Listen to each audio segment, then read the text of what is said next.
지금 이 시간은 하나님의 말씀을 듣는 시간입니다. 오늘 하나님께서 주시는 말씀은 신약성경 마가복음 12장 13절로부터 17절까지의 말씀입니다.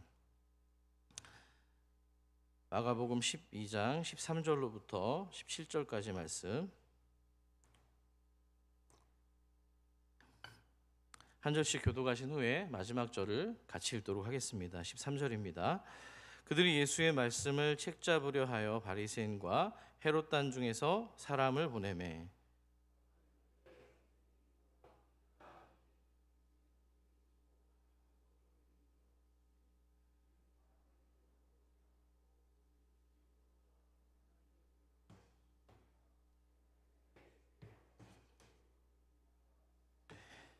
우리가 바치리이까 말리이까 한데 예수께서 그 외식함을 아시고 이르시되 어찌하여 나를 시험하느냐 데나리온 하나를 가져다가 내게 보이라 하시니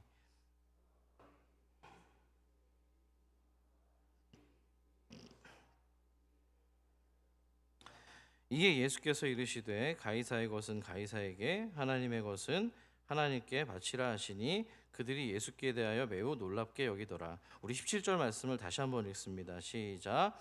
이에 예수께서 이르시되 가이사의 것은 가이사에게 하나님의 것은 하나님께 바치라 하시니 그들이 예수에 대하여 매우 놀랍게 여기더라.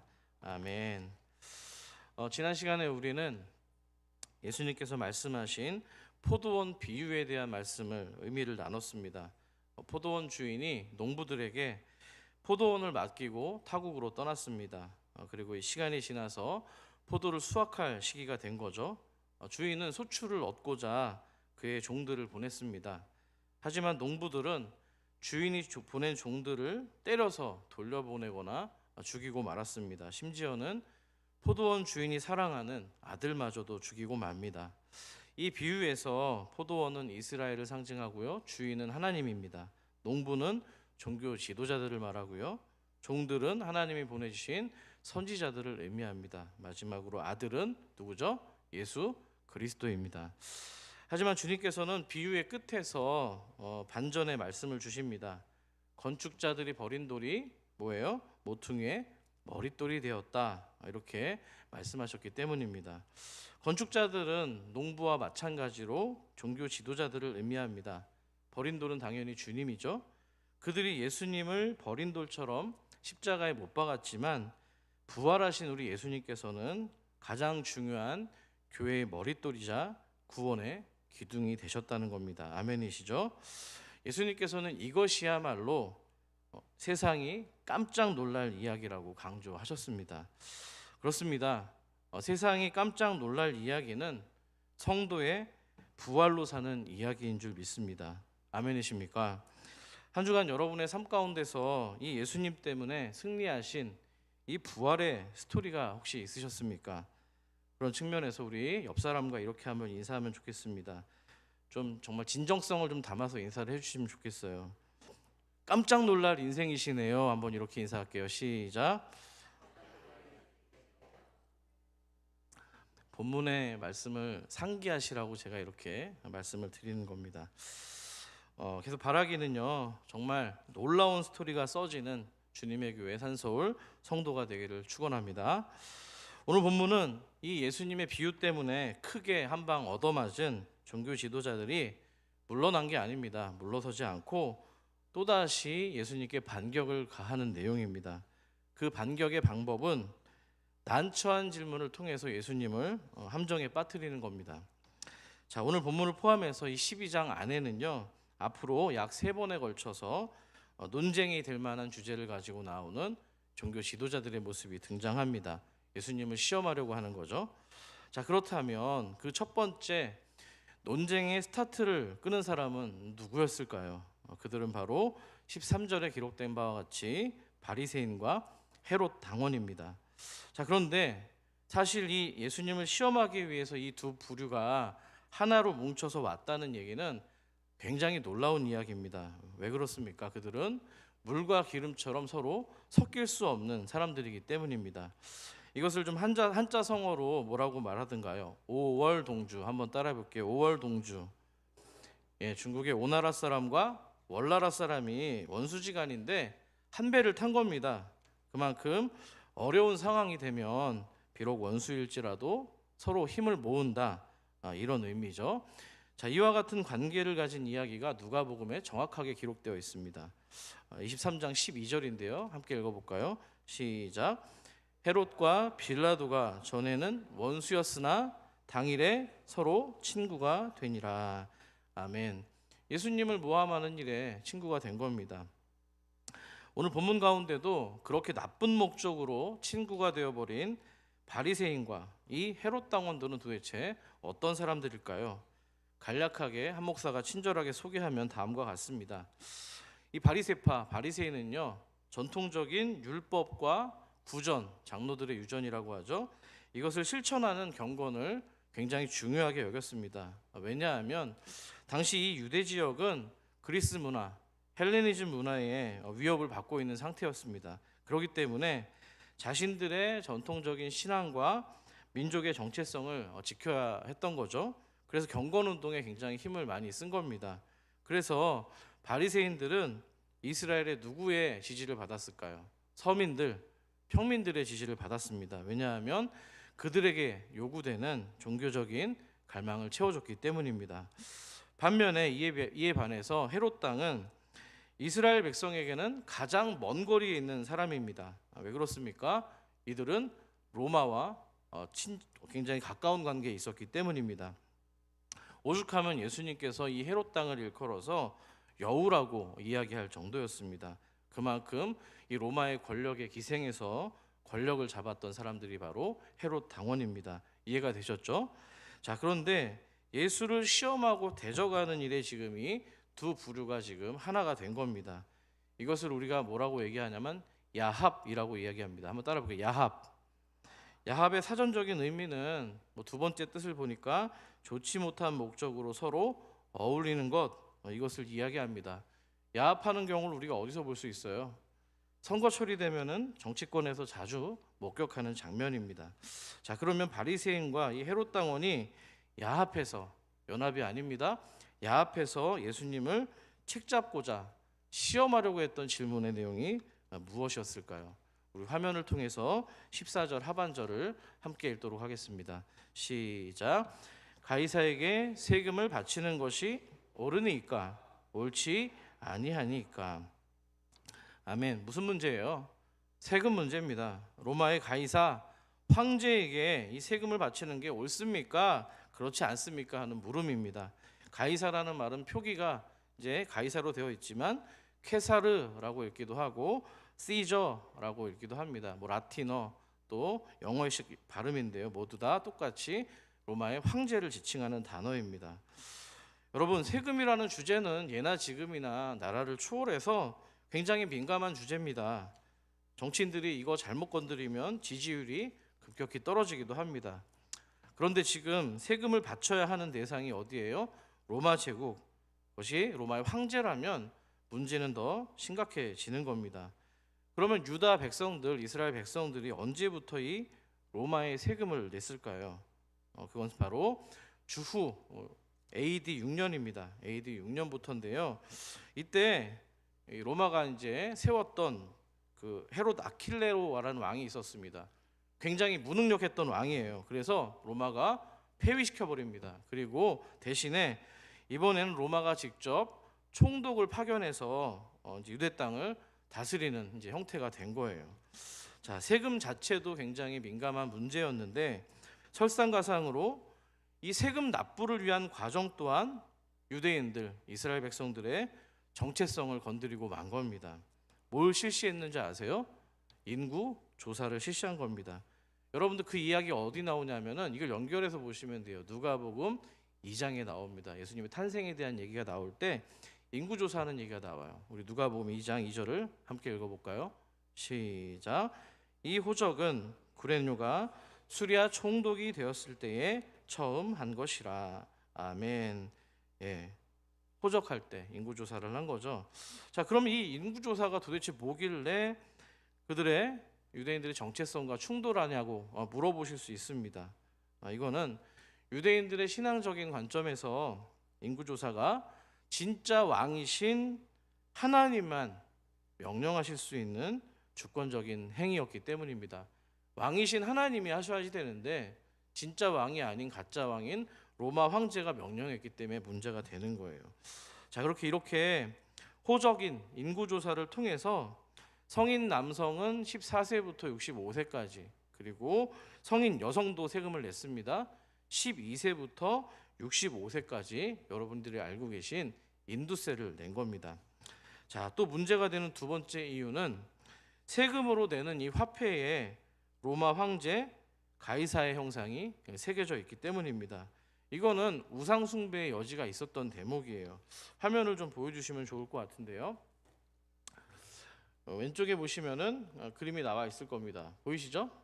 예, 이게 누구냐면은 로마 황제, 이 화폐를 발행했던 티베리우스 황제의 초상입니다. 근데 이게 뜻이 영어로, 이게 라틴어로 되어 있는데 이게 뭔 뜻이냐면은요, 친절하게 제가 알려드리면 거룩한 황제 아우구스투스의 존엄한 아들 티베리우스 황제라는 글이 새겨져 있습니다. 그러니까 황제가 거룩하기 때문에 신적인 존재인 겁니다. 그러니까 숭배의 대상이다. 이 동전에다가 이걸 지금 표기를 하고 있는 내용이고요. 뒷면에 보시면은 여인의 형상이 되어 있습니다. 바로 은하 뒷면에 황제의 모친이었던 리비하라는 여인이 그려져 있는 건데요. 라틴어로 폰티펙스 막시무스라고 써 있습니다. 여기 둘레 쳐져 있는 게요, 폰티프 막시무스 이렇게 되어 있는 거예요. 최고의 사제라는 칭호가 새겨져 있는 겁니다. 자, 그러니까 동전 화폐에 정치적인 지금 표현이 담겨 있는 게 아니라 오히려 종교적인 의미가 기록되어 있는 거예요. 자, 그만큼 로마의 권력이 신적인 지금 권리를 가지고 있고요, 절대적인 것이다, 이것을 강조하는 표현입니다. 이것이 바로 이스라엘 백성들에게 거부감을 주었던 이유입니다. 그래서 이 동전을 소유하고 몸에 지닌 것조차도 사실은 우상 숭배로 여겼던 거예요. 자, 실제로도 이 당시 역사가 요세푸스에 의하면 나중에 유다가 이 로마의 반란을 일으킬 때 이 세금 문제가 가장 중심에 있었다고 기록하고 있습니다. 결국 그 반란을 통해서 유다는 멸망하고 마는데요. 그러니까 이 문제는 단순히 지금 세금을 납부하느냐 아니냐의 문제가 아닙니다. 이스라엘 입장에서는 민족과 신앙의 정체성이 담겨 있는 좀 문제였고요. 또 로마의 입장에서 볼 때는 제국의 권위와 또 황제의 주권이 달려 있었던 문제입니다. 어느 쪽도 양보하기가 어려운 굉장히 첨예한 문제였던 것이죠. 자, 그런데 정말 아이러니한 건 성경에서 전 이런 대목이 참 재밌습니다. 지금 세금에 대해서 입장이 서로 반대편에 있는 두 사람이 하나가 되어가지고 지금 주님을 공격한다는 거예요. 왜 그럴까요? 생각해 보세요. 만일 주님께서 세금을 납부하라고 말씀을 하신다면 바리새인들이 어떻게 하겠습니까? 세금을 내는 거는 하나님에 대한 배교 행위인데 막 선동을 했을 거예요, 백성들에게. 그래서 주님이 백성들이 예수 그리스도를 손절하도록 아마 만들었을 겁니다. 자, 반대로 내지 말라고 하면은 이번엔 누가 들고 일어날까요? 당연히 헤롯 당원이 들고 일어나는 겁니다. 뭐예요? 내지 말라고 그러는 건 누구에게 반역하는 거예요? 로마와 황제를 반역하는 일이기 때문에 이건 역시도 문제가 되었던 거예요. 그러니까 이렇게 입장이 다른 사람들이 예수님에게 지금 그 질문을 함으로써 진퇴양난에 빠뜨리게 하려고 했던 겁니다. 자, 실제로 이 나중에 보시면은 예수님을 십자가에 못 박을 때 복음서에 보시면 본디오 빌라도에게 이 문제를 제기합니다. 가이사에게 세금 바치는 것을 예수님이 금지했다, 이렇게 거짓으로 증언을 하는 내용인데요. 자, 그러면 여러분들이 이 본문을 읽으셨습니다. 여러분들이 보실 때 지금 예수님의 대답은 어떤 것 같으세요? 세금을 내라는 얘기 같은가요? 아니면 내지 말라는 얘기인가요? 어떠신 것 같으세요? 여전히 대답을 안 하실 줄 알고 있습니다. 그 중도의 노선을 걷고 계시는데요. 솔직하게 보세요. 지금 내라는 얘기 같아요? 내지 말라는 얘기 같아요? 내라는 의미로 해석될 확률이 높다는 거예요. 왜 그렇습니까? 15절과 16절을 보시면은 주님께서 세금으로 사용되는 이 데나리온 동전을 가져오라고 이야기를 합니다. 근데 가져오죠? 여기도 아이러니가 있는 거예요. 주머니에 동전을 소지하고 있었다는 거예요. 이 질문을 던지는 놈들이 소지하고 있었으니까 이 자체만으로도 굉장히 우스꽝스러운 상황입니다. 자, 그리고 나서 그 가져온 은화에 새겨진 형상과 글이 누구의 것이냐고 물으십니다. 그리고 나서 이렇게 말씀합니다. 가이사의 것은 가이사에게 바쳐야 된다. 자, 물론 이어지는 구절에서 좀 덧붙이시긴 합니다. 하나님의 것은 또 하나님에게 바치라고 말을 했기 때문입니다. 그렇지만 분명 가이사에게 뭔가 줄 것에 대해서는 줘라, 이런 취지로 들린다는 거예요. 공감하시죠? 자, 그런데 여기서 주님께서 표현하신 내용을 좀 깊이 들여다보면 우리는 좀 미묘한 뉘앙스를 발견할 수가 있습니다. 자, 이 부분에 대해서는 제가 여러분들 도와드려야 되는 부분인데요. 주님께서는 이 바리새인과 헤롯 당이 언급한 이 세금이라는 단어를 예수님께서 의도적으로 지금 피하시면서 뭐라고 말씀하시냐면, 세금이라는 말 대신에 뭐라고 되어 있어요? 가이사의 것이라고 지금 표현하고 있습니다. 또 14절과 17절에 보시면은 바치라는 내용이 지금 나오고 있어요. 그런데 여기에 쓰인 동사 역시도 14절과 17절이 서로 다른 헬라어 단어를 사용하고 있다는 겁니다. 자, 14절에서 바리새인과 헤롯 당원이 사용했던 이 단어는요, 질문을 했던 단어잖아요. 바치다라는 이 단어는 디도미라는 헬라어를 씁니다. 그냥 바치다라는 의미를 가지고 있어요. 근데 뒤에 주님께서 사용하신 또 이 바치다라는 의미는 헬라어는 아포 디돔이라는 단어인데요. 이거는요, 의미가 좀 다릅니다. 되돌려주다, 갚다, 이런 의미를 가지고 있는 거예요. 그러니까 원래 주인에게 돌려줘라, 되돌려주라, 이런 의미를 가지고 있는 거예요.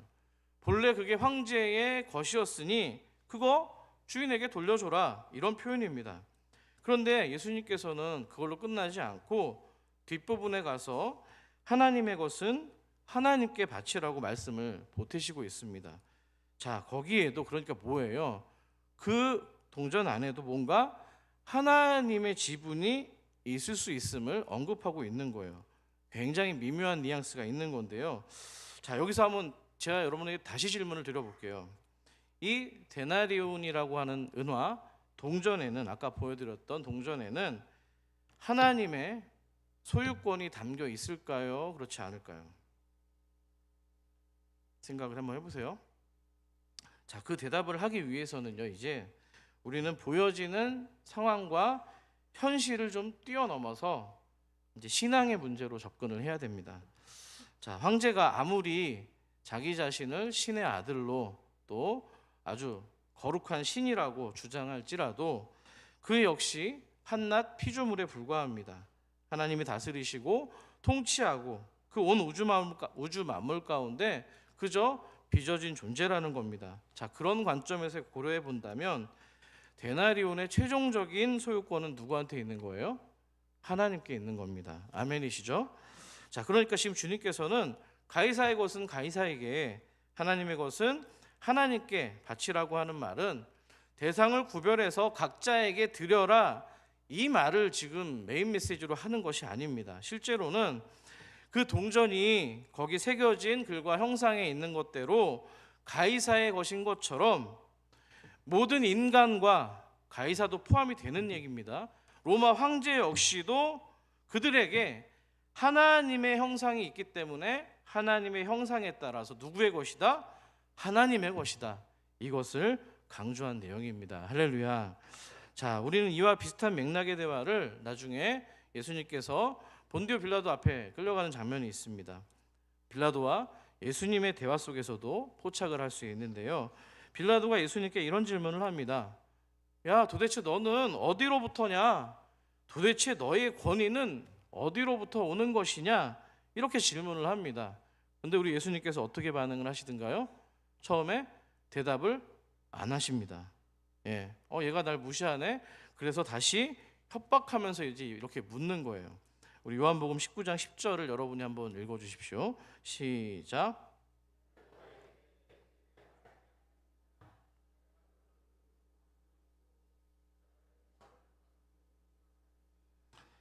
아멘. 네, 자신이 로마의 총독으로서 예수님에 대한 생명의 주권과 권한이 지금 있다라고 주장하면서 협박하고 있는 겁니다. 자, 이 말을 주님이 들으셨을 때 뭐라고 반응을 하셨을까요? 이어지는 11절은 같이 읽어보겠습니다. 시작. 예수께서 대답하시되 위에서 주지 아니하셨더라면 나를 해할 고난이 없었으리니. 아멘. 그러니까 이런 겁니다. 그런데 빌라도야, 너가 지금 나에게 말한 그 고난도 사실은 위로부터 주어진 것 아니냐? 위에서 주지 않으셨더라면, 위에서 허락하지 않으셨더라면 너는 나를 해할 권한이 없다. 다시 말해서 우리의 언어로 얘기하면 하나님께서 너에게 그런 고난을 허용하지 않으셨다면 너는 결코 나를 해할 수 없다. 이렇게 말씀하신 겁니다. 자, 얼핏 보면 이것도 주님께서 빌라도의 권세를 인정하는 것처럼 보이지만 실제로는 그 권세조차도 주신 이가 따로 계시다는 얘기예요. 설령 빌라도가 주님을 십자가에 못 박을지라도 그것은 하나님께서 허용하셨다면 세상을 구원하시는 그 하나님이 그 권세를 빌라도에게 허락하셨기 때문입니다. 이렇게 지금 이야기하는 거예요. 아멘이시죠? 자, 오늘 본문도 마찬가지입니다. 가이사의 것이 있고 하나님의 것이 있는 것처럼 말씀을 하고 있지만 주님은 결국에 모든 것이 하나님께로 귀결되고요, 모든 만물이 하나님의 주권과 섭리로 다스려짐을 강조하고 있는 내용입니다. 자, 이런 신학적인 내용을 아주 정확하게 기록하고 있는 본문이 있습니다. 바로 로마서 11장 36절인데요. 그 목소리로 같이 한번 읽겠습니다. 시작. 이는 만물이 주에게서 나오고 주로 말미암고 주에게로 돌아감이라. 그에게 영광이 세세에 있을지어다. 아멘. 아멘. 장례식에 가시면 우리 장로님들이 이 본문을 많이 인용하셔서 기도를 하시는데요. 만물이 주에게서 나오고, 뭔 말이에요? 모든 만물은 하나님이 창조하셨다. 주로 말미암고 모든 만물이 하나님의 섭리에 의해서 운행되고 있으며 유지되고 있다. 주에게로 돌아감이라. 모든 만물이 하나님의 영광을 위해서 존재하고 돌아간다. 이렇게 말씀하는 겁니다. 아멘이십니까? 마찬가지로 이스라엘을 핍박하고 있는 이 가이사가 세상을 통치할지라도 그 모든 배후에서 실상 운행하시고 다스리시는 분은 바로 하나님이시다. 가이사의 세상조차도 그 통치를 허용하시는 분도 바로 우리 하나님이시라는 겁니다. 믿으시면 아멘 합시다. 오늘 이 예수님 말씀은 단순히 황제에게 세금을 내야 되느냐 말아야 되느냐, 그런데 진퇴양난의 어떤 그런 상황에 있는 문제가 아닙니다. 황제의 글과 형상이 있는 이 데나리온 동전이 결국에는 황제에게 되돌아가야 하는 게 당연하듯이, 과연 하나님의 형상과 말씀으로 지음받은 우리가, 성도의 존재가 하나님께 드려지는 것을 우리 스스로 지금 당연하게 생각하고 있느냐, 지금 이거를 지금 예수님께서 묻고 있는 거예요. 다른 이야기를 지금 하고 계신 겁니다. 바꿔 말하면 세금을 부과하고 권력을 행사하는 이 로마 정부와 이 제국에 대해서 두려워하는 만큼 우리가 정말 하나님의 백성, 택한 선민으로서 하나님을 경외하며 살고 있는가? 정말 내 삶의 주권이 하나님께 있음을 인정하고 있는가? 그 뜻대로 살아가고자 노력하면서 감사하고 있는가? 예수님께서는 지금 그것을 묻고 계신 겁니다. 엊그제 금요 성령 집회 때 말씀드렸습니다. 저는 하나님께서 어떤 같은 주제로 참 이렇게 엮어서 운행하시는 것을 요즘 경험합니다. 제가 하나님께 영광을 돌리는 삶에 대해서 말씀을 드렸는데요, 두 가지 말씀드렸습니다. 기억하십니까? 한 가지가 뭐였죠? 가장 먼저 하나님의 주권을 인정하는 삶, 하나님을 인정하는 삶입니다. 아멘이세요? 하나님의 영광을 돌려드린다는 얘기는 가장 먼저 하나님을 인정하는 삶입니다. 그 인정하는 삶을 가지고서 하나님께 감사하는 거, 그냥 감사하는 게 아니고요, 상황과 조건에 따라서 조변석게 하는 그런 우리들의 감사가 아니라 하나님을 아버지로서 있는 그대로 그분의 존재를 기뻐하고 감사하는 거, 그것이야말로 주님께 영광을 드리는 삶이라고 말씀드렸습니다. 아멘이시죠? 바로 지금 택한 백성 이스라엘 유대인들이 하나님 앞에서 실패했던 부분이 바로 이 대목인 거예요. 이걸 지금 예수님께서 꼬집고 있는 겁니다. 이런 신앙적인 또 신학적인 문제 때문에 이스라엘이 결국에 망하게 된 것입니다. 하나님은 오직 우리에게 그걸 바라고 계시는 거예요. 지금 종교 지도자들이 질문하는 내용처럼 가이사가 세금을 얼마를 받든 이 백성들에게 얼마의 많은 세금을 수탈하고 있든 이스라엘이 언제 로마로부터 독립을 하든 하나님께는 이게 지금 중요한 문제가 아니에요. 이스라엘이 지금 망하는 얘기를 하다 보니까 저는 주님 오시기 600년 전쯤에 선지자 한 명이 생각이 납니다. 예레미야 선지자입니다. 그때 예레미야 선지자는요, 모든 사람들의 조롱을 받으면서 지도자들에게 또 똑같은 선지자들에게도 조롱을 받으면서 유다가 멸망할 거라고 예언을 했습니다. 유다가 망하는 것이 누구의 뜻이라는 거예요? 하나님의 뜻이라는 거예요. 망하는 게 하나님의 뜻이었다는 거예요. 예레미야 25장 9절을 한번 여러분 통해하는 심령으로 한번 읽어보세요. 같이 한번 읽어볼게요. 예레미야 25장 9절 말씀 준비되셨으면 좀 보내주시면 좋겠습니다. 함께 있습니다. 시작.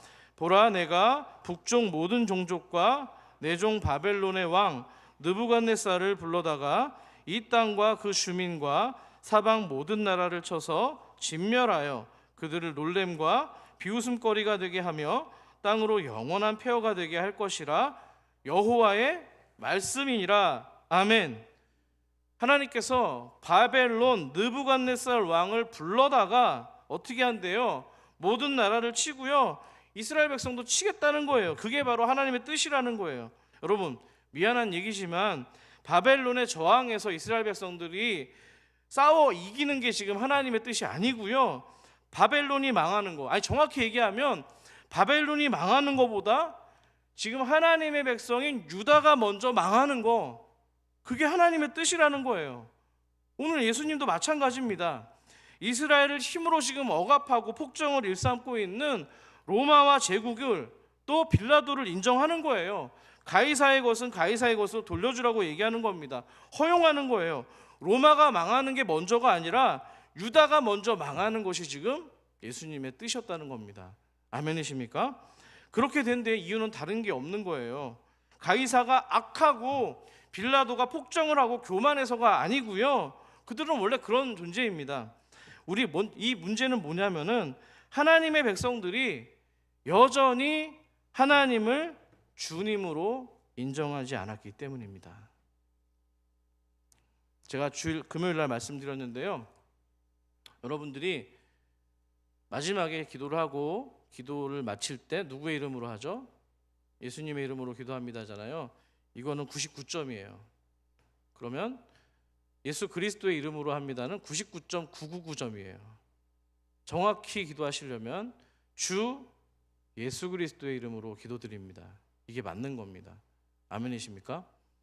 그리스도라는 건 구원자란 뜻이에요. 예수님은 구원하시는 분뿐만 아니라 그 구원하시는 우리의 구원을 받은 우리의 인생을 통해서 영원토록 주님으로 모시는 그런 신앙 고백이 담겨 있어야 되기 때문입니다. 앞으로 주 예수 그리스도의 이름으로 기도하는 산소울이 되기를 소망합니다. 자, 문제는 하나님의 자녀들이 그렇게 하나님을 인정하지 않은 것입니다. 그래서 유다도 망하고 세상도 망하는 겁니다. 소돔과 고모라처럼 하나님을 인정하는 의인 10명이 없어서 멸망하는 것이지요, 그곳에 악인이 얼마나 많기 때문에 그게 문제가 아니라는 겁니다. 많은 성도들이 원인을 밖에서 찾곤 합니다. 내가 이 땅에서 하나님 나라를 못 살아가는 이유가 수많은 가이사가 존재해서 그렇다, 나를 괴롭혀서 그렇다, 그래서 고통이라고 불평합니다. 정치인, 법과 제도를 탓합니다. 시스템과 사회 구조를 탓하는데 우리는 너무나 익숙합니다. 그런데 미안하지만 아닙니다. 무능력한 정치인, 대통령, 국회의원들 때문도 아니고요, 우리 자신이, 이 자리에 있는 저와 여러분이 하나님의 말씀과 형상으로 만들어진 우리들이 하나님의 것임을 먼저 인정하지 않기 때문에, 그렇기 때문에 이렇게 지금 영광스럽지 못한 사태가 발생하고 만 것입니다.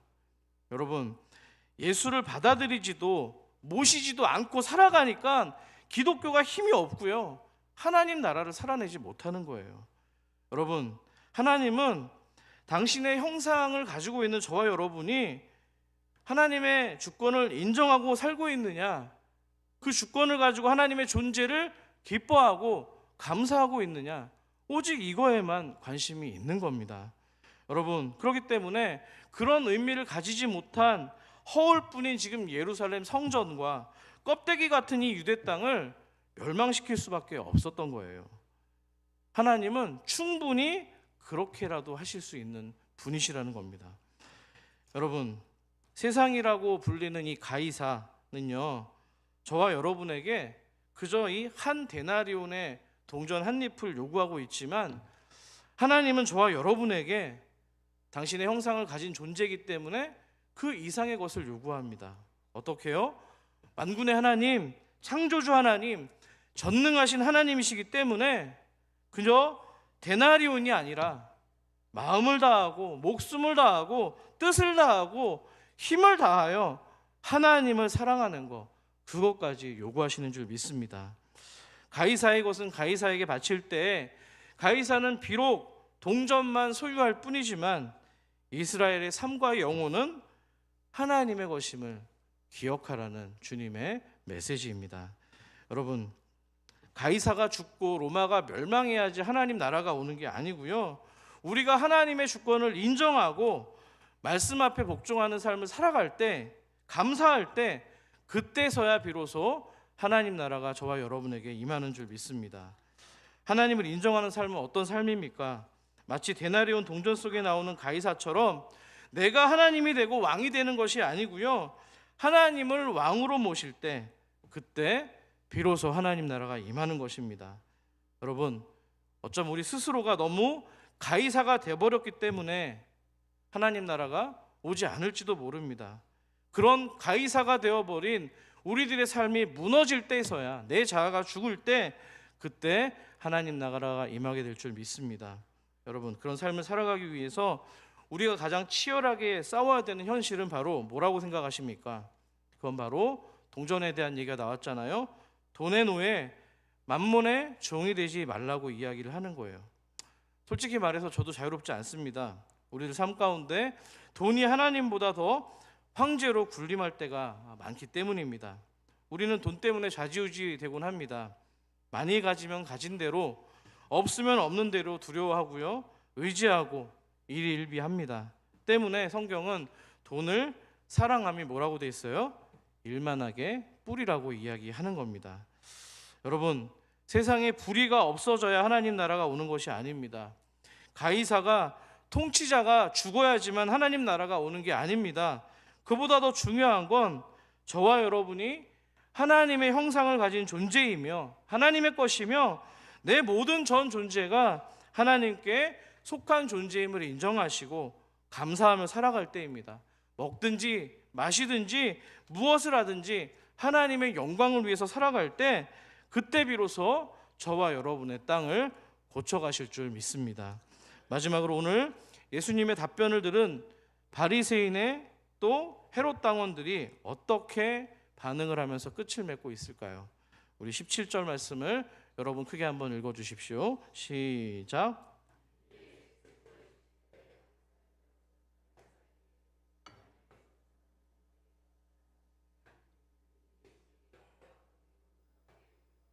아멘. 지난 시간에도 오늘 또 복귀하면서 말씀드렸습니다. 부활하신 주님 때문에 세상이 깜짝 놀랐던 것처럼 오늘도 세상이, 바리새인들이 또 이 헤롯 당원들이 놀라는 것으로 마무리되고 있습니다. 여러분, 그렇게 세상에 충격을 주기 위해서, 놀라게 하기 위해서 우리가 먼저 해야 될 일은 이 시간에 회개해야 되는 일인 줄 믿습니다. 간절히 바라기는 진리가 아닌 일에 정치인들처럼 꼼수로 야합하는 것이 아니고요, 제대로, 정말 제대로 예수 믿는 일에 연합하는 우리 교회와 성도가 되기를 축복합니다.